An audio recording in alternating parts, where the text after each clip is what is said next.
அடுத்தவங்க கிட்ட குறை இருக்கு அப்படின்னு சொல்லக்கூடிய இந்த மனசுக்கு நம்ம பக்கம் இருக்கிற குறை என்ன அப்படிங்கிறது என்றைக்குமே யோசிக்கிறது இல்லை.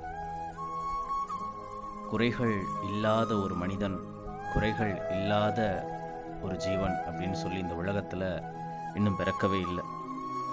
நான் 100% சரியானவன் அப்படின்னு நமக்கு நாமே சொல்லிக்கிட்டாலும் கூட நம்மக்கிட்ட இருக்கக்கூடிய குறைகள் என்ன அப்படிங்கிறது நம்மளோட இருக்கிறவங்களுக்கு மட்டும்தான் தெரியும். எத்தனையோ விஷயங்களில், எத்தனையோ நிகழ்வுகளில் நம்மளை அவங்க பொறுத்துக்கிட்டு, நம்மளுடைய செயல்பாடுகள் பிடிச்சாலும் பிடிக்கலனாலும் பொறுத்துக்கிட்டு சகிச்சுக்கிட்டு போகக்கூடிய ஒரு நிலை இருக்கிறதுனால தான் நம்மளுடைய குறை நமக்கே தெரியறதில்ல. இதுதான் உண்மை. அப்போது நாம் நினைப்போம், நான் 100% சரியாக இருக்கிறேன் அப்படிங்கிறத உணராமல் அடுத்தவங்க ஆப்போசிட்டில் இருக்கக்கூடியவர்கள் 100% குறையில்லாதவர்களாக இருக்க வேண்டும், ரொம்பவே அவங்க என்ன சொல்கிறது, எந்த வகையிலையும் குறையே இருக்கக்கூடாது அப்படின்னு சொல்லிட்டு நாம் எதிர்பார்ப்போம். ஆனால் அப்படி எதிர்பார்க்கக்கூடிய ஒரு நிலையில் அவங்கக்கிட்ட குறையே இல்லாமல் இருக்கணும் அப்படின்னு நம்ம நினைக்கிறோம் தெரியுமா? அதுவே மிகப்பெரிய குறை நம்மளோடது. ஏன்னா நம்ம கண்ணுக்கு குறைகள் மட்டுமே தெரிஞ்சுக்கிட்டு இருக்கு, வெறும் குறைகளாகவே பார்த்துட்ருக்கோம். அவங்க சைட்லேருந்து நமக்கு வெறும் தவறுகளாகவே கண்ணுக்கு தெரியுது அப்படின்னா மாற்றிக்க வேண்டியது அவங்கள இல்லை, நம்மளை தான். ஏன்னா நாம் குறைகளாகவே பார்த்து பழகி குறையுடையவர்களாக இருக்கிறோம். நம்மக்கிட்ட இருக்கக்கூடிய குறை என்ன அப்படின்னா நாம் குறையாகவே பார்க்குறது. அவங்கக்கிட்ட இருக்கக்கூடிய நிறை என்ன, அவங்கக்கிட்ட இருக்கக்கூடிய நல்ல விஷயம் என்ன, அவங்கக்கிட்ட இருக்கக்கூடிய நல்ல செயல்பாடுகள் என்ன அப்படிங்கிறது நாம் யோசிக்கிறது கிடையாது, சிந்திக்கிறது கிடையாது, நினச்சி பார்க்குறது கிடையாது.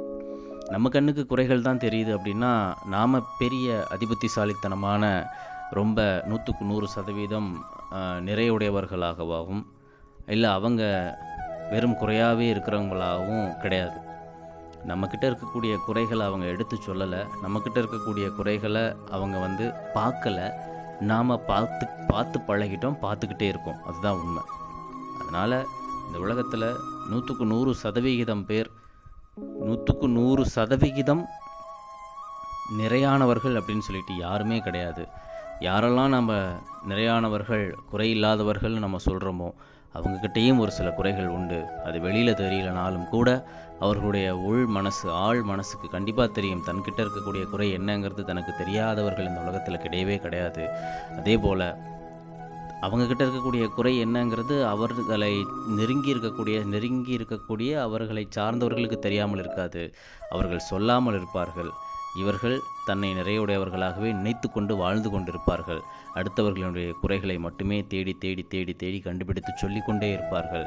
இதனால் குறையுடையவர்கள் யார் என்றால், யாரை நாம் குறை குறை குறை என்று சொல்லி கொண்டிருக்கிறோமோ அதுவே குறை காணக்கூடிய ஒரு குறையாக நம்மக்கிட்ட அது நிலச்சி நின்றுடும். முதல்ல அதை மாற்றிக்கணும், அந்த மனசை மாற்றிக்கணும். அதை நிறையாக பார்க்கக்கூடிய, ஒரு நிறைவான ஒரு நிலையில் இருந்து பார்க்கக்கூடிய, அவங்கக்கிட்ட இருக்கக்கூடிய நல்ல விஷயங்களை பார்க்கக்கூடிய ஒரு நிலையில் நாம் மாற்றிக்கிட்டோம் அப்படின்னா அதுதான் நம்ம கிட்ட வரக்கூடிய ஒரு நிறை. அதனால் குறையில்லாதவர்கள்னு சொல்லி இந்த உலகத்தில் யாருமே கிடையாது. இன்னும் குறை இல்லாதவர்கள் பிறக்கவே இல்லை. மனிதனாக பிறந்த ஒவ்வொருவரும், இந்த உலகத்தில் பிறக்கக்கூடிய ஒவ்வொரு ஜீவராசிக்கும் ஏதோ ஒரு வகையில், ஏதோ ஒரு மனசளவுலையோ, செயலளவுலையோ, உடல் அளவுலையோ அல்லது செயல்பாட்டின் அடிப்படை ஏதோ ஒரு அடிப்படையில் ஏதோ ஒரு சின்ன சின்ன குறைகள் இருக்கத்தான் செய்யும். இந்த குறைகளை பார்க்காம அவர்கள்ட்ட இருக்கக்கூடிய நல்ல விஷயங்களை மட்டுமே பெருசாக பார்த்து பழகணும் அப்படின்னா அந்த உறவு 100% நிலைக்கும். குறை ஒன்றும் இல்லை, ஒவ்வொன்றா பார்க்க ஆரம்பித்தா குறைகள் மட்டும்தான் நம்ம கண்ணுக்கு தெரியும். அதனால் எப்போவுமே நிறையை மட்டுமே பார்த்து நிறையுடையவர்களாக நாம் வாழணும். அதுதான் இந்த வாழ்க்கையை நமக்கு சந்தோஷமாக வச்சுக்கிறதுக்கு உதவி பண்ணும். நன்றி.